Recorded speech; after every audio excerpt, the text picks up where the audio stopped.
Лучшим семьям Якутии вручили премии от имени главы республики. Сегодня в Якутске подвели итоги ежегодного конкурса «Семья года». Участникам вручили призы в номинациях «Кочевая семья», «Молодая семья», «Городская семья» и другие. Кроме того, 10 семей-победителей стали участниками финального концерта, прошедшего в рамках мероприятия.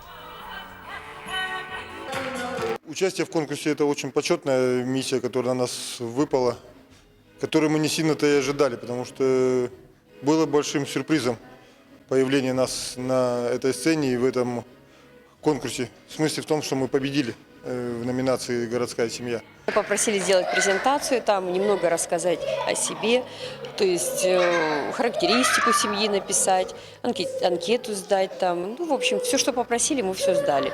А там уже дальше администрацию мы сдали, а дальше уже все в конкурсе участвовали.